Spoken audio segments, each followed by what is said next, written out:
কি গো চাচি, শুনলাম নাকি কুমেদ বিয়ে করেছে? আর বলো না ভাস্কর, ছেলে নিজে থেকে পছন্দ করে বিয়ে করে নিয়ে চলে এসছে। ওকে কতবার বললাম ভালো করে বিয়ে দিব, না কোথায় থেকে ভিখারি মেয়েকে বিয়ে করে নিয়ে চলে এসছে। সেও ওর বাবা কিছু দেয়নি, ওই হয়েছে আমার বাড়ির বৌমা। ওইরকম কেন বলছে চাচি? তোমার পাড়ার লোক বলছে কি দেখতে অনেক সুন্দর, কাজকর্ম বলে সবই জানে, এক একটা না পারলে তুমি শিখে দিবা। ওকে আবার কাজ কে শিখাবো? ওই তো গরিব ঘরের মেয়ে, ওই তো কাজ জানে। ওই যে তুমি রূপের কথা বলছো, আমার ছেলে ভুলতে পারে না। তাতে কি হচ্ছে চাচি? আমার বলতো আমাকে চোখে হারায় না। তোমার ছেলে নাকি বৌমাকে একটু বেশি ভালোবাসে, তাতে তোমার জ্বলার কি আছে? ওই বাড়ি দেখে আমার মনে হয় তোমারও তো একটা বাড়িতে ছেলে আছে, তখন দেখবা তোমারও তো একটা ছেলে আছে, বাবা বলে না ডাকলে বউ বউ করে ডাকবে, তো তোমার মনটা কেমন লাগবে? বেশ, তোমার সাথে বকে লাভ না, আমার বাড়িতে কাজ আছে।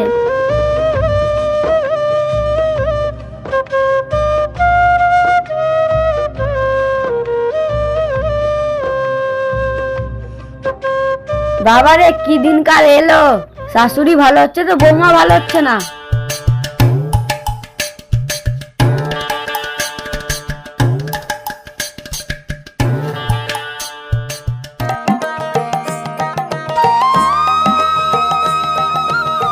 শুনো বৌমা, তুমি এই বাড়িটা নিজেরই মনে করবা, আবার তো একটাও মেয়ে নয়, তুমি আমার মেয়ের মতন থাকবা। সত্যি বলছো মা? আমি তো ভাবলাম আমাদের বিয়ে তুমি মেনে নিবা না। তুমি আমাকে এমন কথা বলে আমি অনেক খুশি আছি। মা, আমার ছেলে তোমাকে এতটা ভালোবাসে, সেই জন্য আমি এতটা খুশি। আমরা আর বাঁচবো কদিন, তোমরা ভালো থাকলে আমরাও ভালো থাকবো। দেখছো বলছো, আমি বলেছিলাম না আমার মা কতটা ভালো। দেখবা আমার মা তোমাকে কতটা ভালোবাসে। আমার মা যেগুলা বলবে ওগুলা কথা মন দিয়ে শুনবে। হ্যাঁ গো, তুমি আর তোমার মা যেটা কথা বলবো ওটাই কথা মানবো। দাঁড়া বৌমা, আর কটা দিন যেতে দে, তারপর আসল রূপটা দেখাচ্ছি।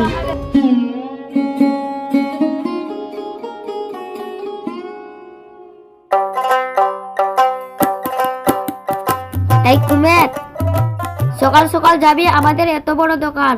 এখন তো নতুন নতুন বিয়ে করলো, তোর বউর তো খরচা পানি লাগবে। হে মা, তুমি ঠিকই বলেছো, সকাল সকাল দোকান করলে ভালো বেচা কিনা হবে।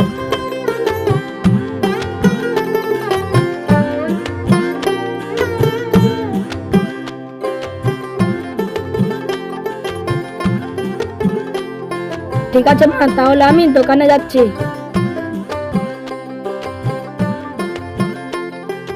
এখন আসল খেলাটা দেখাচ্ছি। ও বৌমা। হ্যাঁ মা, আসছি। বলুন মা, কি বলছেন? বৌমা, আমার শরীরটা অনেক খারাপ খারাপ লাগছে, কাল রাত থেকে আমার মাথা ব্যথাটা অনেক বেড়ে গেছে। তাহলে মা আমি তোমার জন্য আদা দিয়ে লাল চা বানিয়ে দিচ্ছি। লাল চাটা খেয়ে আপনার মাথা ব্যথাটা অনেক কমে যাবে। না না বৌমা, আমার জন্য লাল চা বানাতে হবে না, তুমি বাড়ির কাজগুলা সেরে নাও।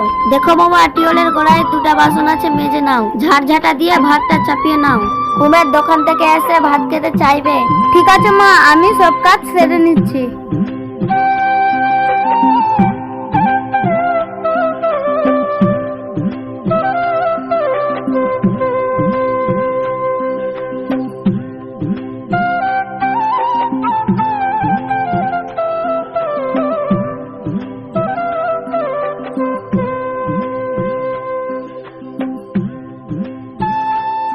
না না, আমাকে এভাবে ঘুমিয়ে থাকলে হবে না, এখন তো কুমে তার আসার টাইম হয়ে গেছে।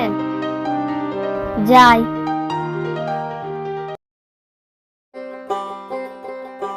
বৌমা, তুমি তো এখন সারাদিন কাজ করলে, একটু যে ঘুমিয়ে যাও গা। না মা, আর একটু রান্না করা বাকি আছে, আমি রান্না করে ঘুমিয়ে যাব। না মা, এখন তো আপনার ছেলেকে আসার টাইম হয়ে গেছে, আমি ভাত খুলে দিয়ে দিব। ও বৌমা, এখন ঘুমিয়ে যাও, কুমেত আসলে উঠিয়ে দিব। আচ্ছা ঠিক আছে মা।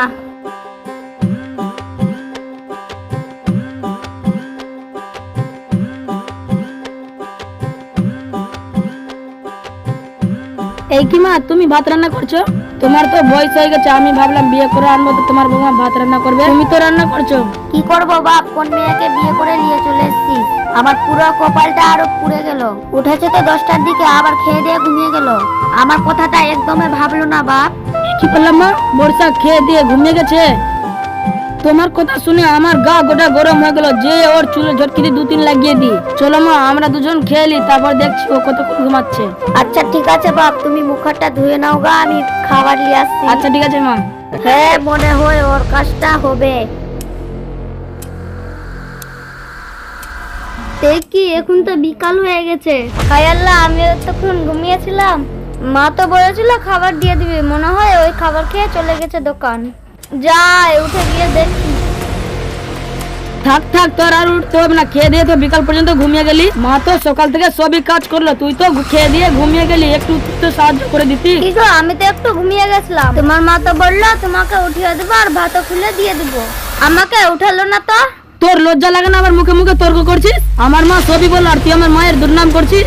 আমার মনে হয়েছে তোর সঙ্গে বিয়ে করে আমার ভুলে গেছে। ছি, শেষ পর্যন্ত আমার স্বামীও তো আমাকে ভুল বুঝলো।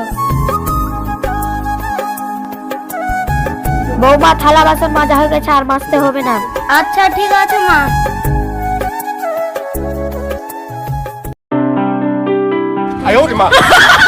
ও মা গো, আমার মাজা গেল গো।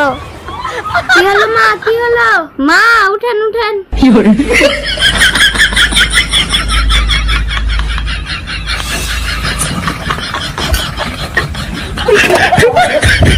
মা তুমি একটু বসো, আমি কুমেদকে ফোন করছি। ও মা গো, আমার যা লেগেছে তোকে তাড়াতে পারছি না, দেখছি। মা তোমার কি হলো? শুনলাম নাকি মাজায় লেগেছে। বাপ, ওকে বললাম কি কোলের কাছ থেকে সাবুনটা উঠিয়ে নে, ও ইচ্ছা করে কোলের কাছে সাবুনটা রেখে দিল। দাঁড়াও মা, একটু তুমি সহ্য করো, তারপরে আমি বিষটা ঝাড়ি। এই তোকে যেদিন থেকে বিয়ে করে নিয়েছি সেই দিন থেকে মায়ের শান্তি নাই আর আমার শান্তি নাই। বেরো এই বাড়ি থেকে। দাঁড়াও দাঁড়াও, আমাকে বাড়ি থেকে বের করিও না, আগে আমার কথাটা তো শুনো। আমি তোর কোনো কথাই শুনবো না, আমার বাড়িতে বেরিয়ে যা তুই। বেরো আমার বাড়ি থেকে। তুমি তোমার মায়ের কথাতে আমাকে বাড়ির থেকে বের করে দিলা, দেখবা তুমি একদিন না একদিন আমাকে নিতে আসবা।